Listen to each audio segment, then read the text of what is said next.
welcome back to my channel. Today I'm gonna spill the tea. I have my nice white mug. I'm drinking green tea, the kind from the dollar store. I know it's like 9 o'clock right now and I shouldn't be drinking something with caffeine in it, but hey, it's okay because this type of green tea doesn't affect me anyway. Anyway, so today I'm going to spill the tea on one of my gentleman callers. So this guy, the story does have to deal with tea itself, okay? So this guy, okay, so how do I start? Okay, so this guy, one thing that we bonded over was tea and coffee. And now, so when it's birthday, like when it's somebody's birthday, my uncle, he always calls when we have cake. So he says, oh, can I call during cake and coffee? But I don't like cake. I actually don't have a sweet tooth. So when it's cake, dessert time, especially when it's somebody's birthday, I don't have the dessert. I don't have cake. What I do have though is I have coffee and tea.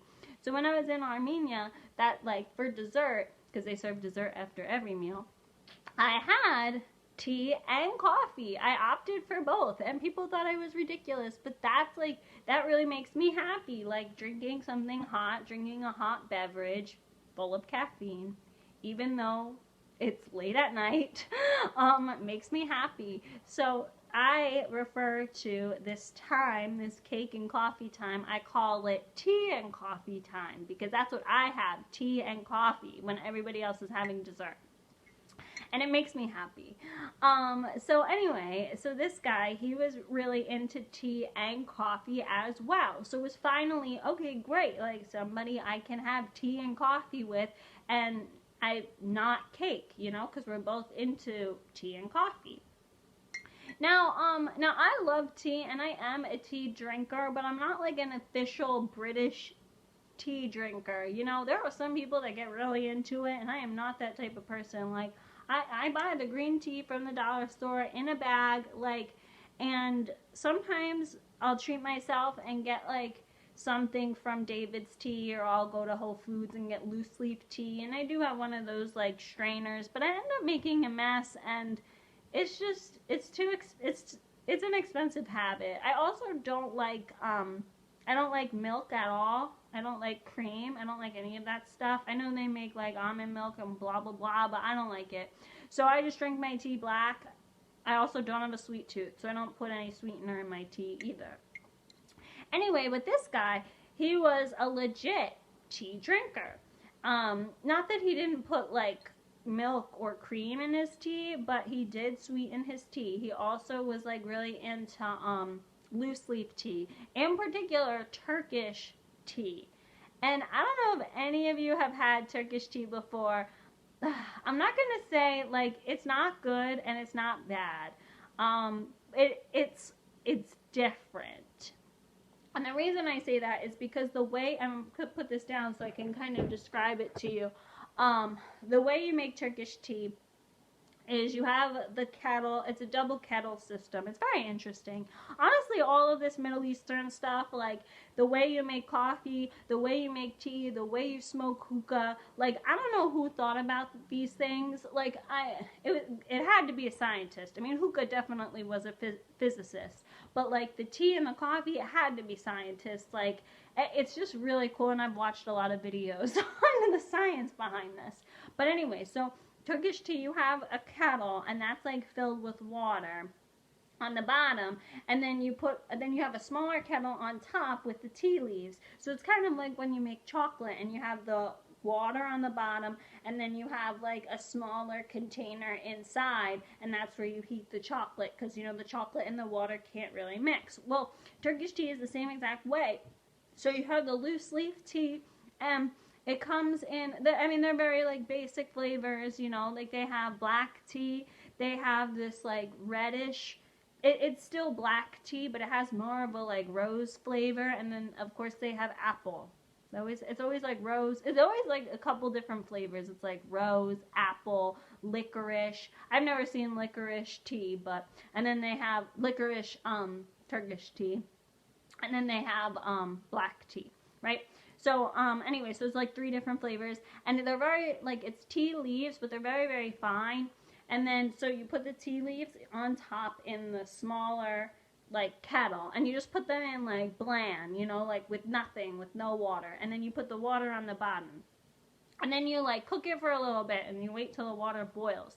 So the water is boiling, and then the steam is like hitting the tea leaf, so it's kind of roasting them almost. And then after the water boils, then you take the 2 kettles, right, and then you pour the hot water into the tea one, just a little bit though. You don't put like that much in. And then again, you wait till it steeps. You wait 15 minutes, and that's like a pretty long time for tea to steep. Anyway, and then when you drink it in like, it's like this cup. It's clear. It's very aesthetically pleasing. But it's kind of it's as big as an espresso coffee cup, but it just looks a little different. It looks like it's an hourglass shape, which is, again, a scientific thing, because like it's bigger on the bottom, then it's an hourglass, and then it comes up. So like that, it keeps the drink warmer for longer because of the shape. Anyway, so then when you pour the tea, you pour it from the top. So you pour the tea from the top, only a little bit, and then you pour the hot water to mix it. So so it's not like ash, because if you just drink the tea from the top kettle, it's too strong. So you have to like mix it a little bit. Now, I drink really, like, I do drink tea a lot. I don't really like it that strong though. Like I like a lot of caffeine, but like I don't like strong tea. I like when it's a little lighter in taste and in flavor. But I do drink black tea. I just like don't let it steep for that long. So even Turkish tea, like when you mix it, I often feel like I have to only put a little bit of the Turkish tea in there, because if I put like the normal amount, then I start to feel kind of sick. And it's that feeling. I don't know if any of you have drank like black tea, you know, no sugar, no, like on an empty stomach, but like that's kind of what it feels like. And like whenever I drink, this happens sometimes with coffee too, but more with tea, whenever I drink like caffeinated tea or dark tea on an empty stomach, like I sometimes feel like I'm about to faint, because there's like nothing, I don't know, there's like nothing in my stomach, and it's like heavy, and it doesn't hit me right away, because like I'm, you know, I like drinking hot liquids. So, but anyway, but that's what tends to happen, especially with Turkish tea, because it's stronger as it is.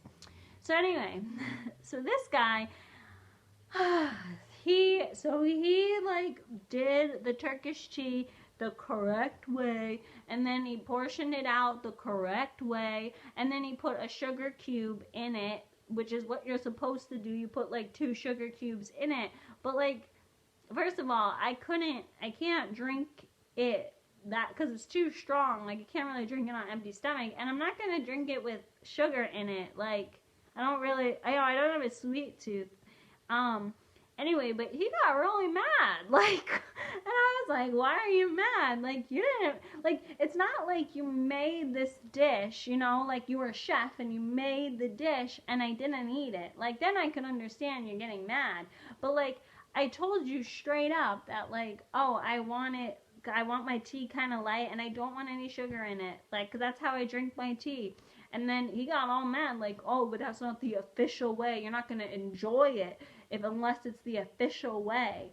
And I was like, I'm not going to enjoy the official way because, like, it's too strong or it's too sugary. I mean, 2 sugar cubes for that little glass, like, that's a lot, you know? Anyway, so there you go. And I should have known right then and there that he was a stubborn a-hole, but I didn't, you know, because you always give people the benefit, or at least I always give people the benefit of the doubt. So here we go, moving on to coffee, because I told you guys that we were coffee tea drinkers. So with Turkish coffee, oh, this science is gonna blow your mind. So it's really important. So actually, when they make Turkish coffee, they did this in Armenia and in Turkey. They cook it in a jezvit, which is like this little copper kettle pot, and it has a little handle on it. It's really important that you cook it in copper, again, because of the scientific chemical properties when the coffee beans mix with the copper and the heat, and it's really interesting. And then you're supposed to cook it on hot stones. That's how they did it in Istanbul. That's how they did it in Armenia. Now, of course, we're here in America. We don't have hot stones. We have like the electric stove, or at least I think he had a gas stove, but I have electric. I think electric stoves are the best because they're really easy to clean. But my mom doesn't like them because she said it's like kind of hard to cook on an electric stove. Anyway, but all I can say is that electric stoves are not meant for jezvits because like this is supposed to be cooked on like hot stones, okay? And like an electric stove, even a gas stove, like, you know, we don't cook things at a slow simmering speed, you know, here in America. So anyway, so he cooks so what happens is you take the little copper kettle and then you put a little bit of coffee in there, like some coffee grounds just to cover like the bottom, and then you put the exact amount of water. So if you're making 2 cups of coffee, and when I say cups I mean the espresso cups, you fill up the 2 espresso cups with water, and then you pour like them in the copper kettle, and then you put the, you know, and then you have the coffee in there accordingly. So that's what you do. And then you cook it on the stove, and it's supposed to simmer. Like, it's not supposed to bubble. It's not supposed to it's not supposed to boil or anything. It's just supposed to like simmer, and a little bit of foam kind of comes around the edge, and that's how it's supposed to be. And this does occur a little bit faster in America because we do use, you know, electric and gas stoves. Now, when you're cooking this on the burner, you're supposed to put the sugar in the coffee so that way it cooks with the coffee. But like I said, like I don't like sugar in my coffee, and when he was making this for me, it was the first time I ever had Turkish coffee. So like I definitely didn't want to drink it with sugar because like I wanted to try it straight up. I wanted to see what it was like. Said that, right? But then anyway, and then he got upset. And then he was like, you know, got upset. Why don't you just want to, like, why don't you just trust me? Why don't, like, this is traditionally how you make it. It's not going to taste good. This was the response. Because he was like, why don't you just try it how I make it. Try it, like, see what it's like. You know, this is the traditional way. And I was like, well, I don't drink sugar in my coffee. I want to try it, like, just how it is. Can you just make it like plain, you know? And he's like, oh, it's not going to taste good. This was the response. Oh, it's not going to taste good plain. Like, it's going to taste better with sugar. Like, bitch, everything tastes better with sugar. Like, you know, no doubt it's going to taste better with sugar. Like, my fingernails taste better with sugar. Like, what kind of answer is that? So then I said, well, why don't you just make it like without sugar and then pour my glass and then put sugar in yours? And he was like, oh, it doesn't work that way.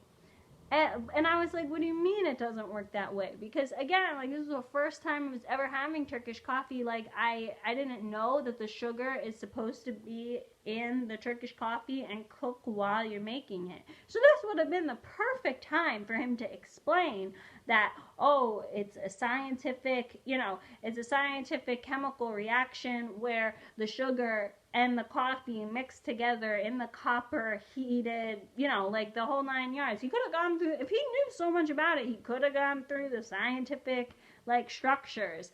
But clearly he didn't, because he was, like, the response was, oh, you're supposed to put the sugar in there. That's what it says on the package. And again, I'm like, what? What do you mean? Like, okay, so what? So, like, are you telling me that you read all the instructions, like, when you get a new, like, thing? Because nobody, and, like, nobody reads the box, so why are you telling me that, like, that's, like, that's what it says on the package? Right, that's what it says on the package. It also says that it's $6.99 on the package. Like, what kind of answer is that? And as I'm mentioning this, again, round two, should have known that this guy was a stubborn a-hole. But I didn't. Again, giving the person the benefit of the doubt. Now, here's the real kicker. Okay, so, anyway, Middle Easterns aren't very good when it comes to time. They're often late. And that is one of my biggest pet peeves, like, when Middle Easterns are late. And I detest, I am late often, especially in the mornings, because, like, I am not a morning person. As most musicians, we are not morning people.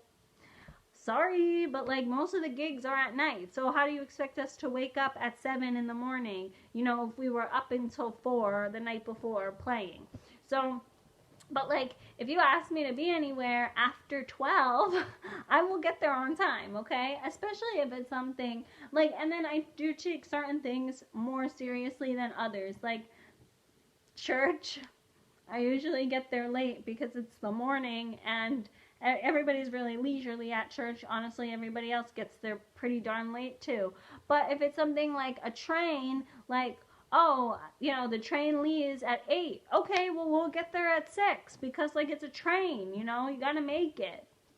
So, that being said, one time I had a plane. So I went to, actually, at the time, I was looking to go to University of Miami for grad school. So I went to Miami and I checked it out and it was really nice. And then my flight was at 3 and it was like on a Sunday at 3. And like from Florida to the Northeast, like it's really not that bad of a flight. It's like 90 minutes ish. So I flew back on a Sunday and I figured like, okay, well if I fly back, the plane doesn't leave right at 3, so like, okay, if it leaves like 3:15, then like by the time I get home it will be like around 5. By the time I get my bags and like get out of the airport, it will be 6. I'll be home by 7 and then I can go to sleep and get a full night's rest for work the next day. So I thought 3 was good, right?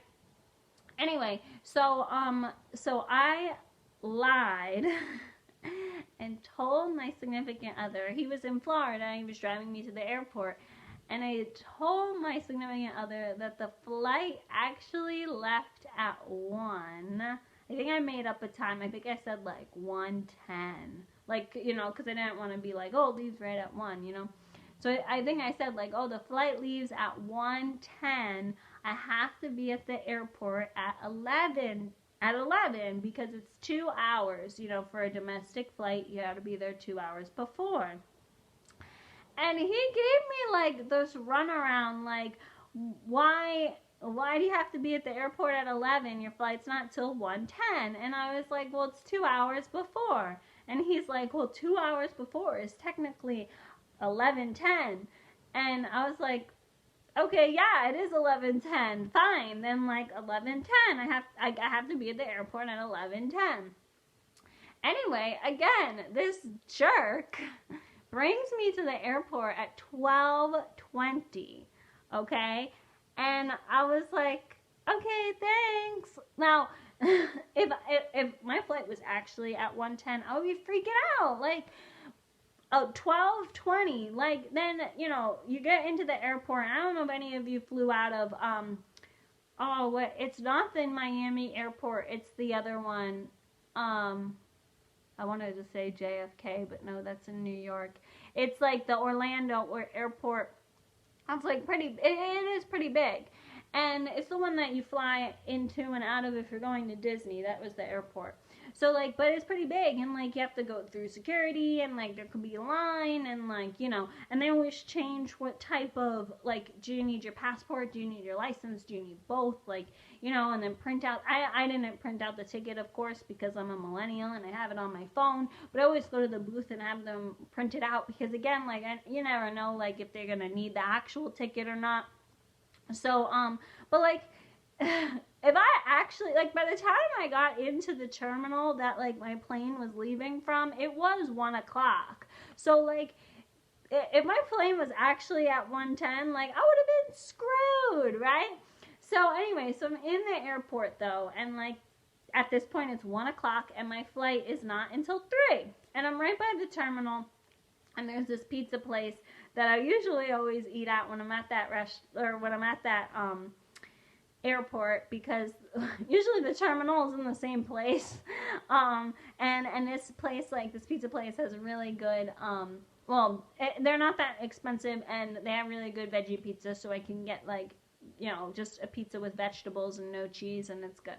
So anyway, so I'm sitting there with my beer and my pizza, and I'm just chilling, and I'm watching something on Netflix, and then he calls, and so I answer, and I'm like, hey, is everything okay? And then he was like, your plane was at 3 o'clock.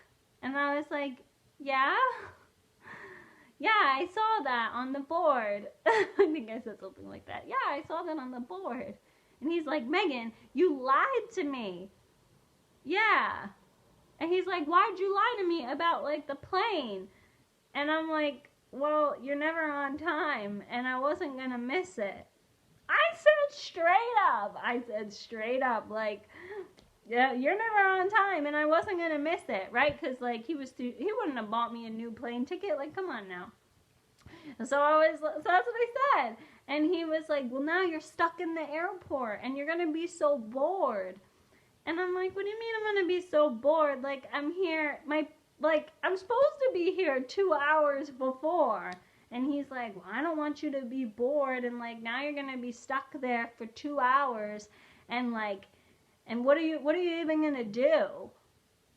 I'm gonna watch Netflix, I'm going to eat pizza, I'm going to drink, and then I'm gonna stumble to the terminal. And I don't know if any of you have noticed this, but like, I often feel like airports and casinos are similar in the fact that like, you lose track of time when you're actually in them. Like, 2 hours goes by so fast in an airport, just like 2 hours goes by so fast at a casino. And so, yeah, so it's like, I don't know, and at least I had my iPad, I had my phone, like, there's always plenty of stuff to do, right? So it's like, I'm not gonna be bored, like, I'll be fine. And he's like, well, I'm mad at you for lying to me. And I was just like, okay. Now, fast forward a little bit, because like, we didn't break up, right? Right then and there, we didn't break up. So fast forward a little bit, on a couple of occasions, this guy was late. And I remember one time he asked, I think I was at work or something, but he asked my mom to like pick him up from the train station, and he was late, like, getting there, so she wasn't there. And he was like, where are you? Like, you know, I'm here, where are you? And don't ever text your significant other's parent, I'm here, where are you? I don't even think you should be texting your significant other that, to be perfectly honest with you. Because like, that's what he texted to my mom, right? And she was, at the time, because she got there, he wasn't there, and then she like went to Dunkin'. And then she looks at her phone, and she sees, like, I'm here, where are you? And she didn't answer, because she thought that was really rude of somebody to say. So then I was at work, and he ends up calling me, and I was just like, I don't know. I was like, what time is it? Oh, weren't you supposed to get there like an hour ago? You know? And he's like, yeah, I missed the train or whatever. I missed the first train, so I'm here now.